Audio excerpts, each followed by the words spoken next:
தாங்கள் யாரம்மா? தர்ம தேவதே, தர்மத்திற்கென ஒரே மகன் அவதரித்திருந்தான். அவன் தோன்றியதில் தர்மம் தழைத்ததே என தாய் நான் பூரித்திருந்தேனே. கிருஷ்ணா, கிருஷ்ணா, அவனையும் வாழவிடாது எத்தனையோ சரி செய்து உன் வேலையை முடித்துக் கொண்டாய். கருணை கடவுளுக்கு இது அடுக்குமா? கிருஷ்ணா, நீ வாழ்வாயா? தர்மமாதா, அறமறிந்த நீயும் பிறர் போல் புலம்புதல் நீதியா?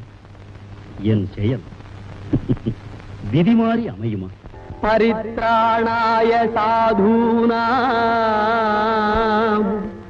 விநாசாய ச துஷ்கிருதாம் தர்ம சம்ஸ்தாபனார்த்தாய சம்பவாமி யுகே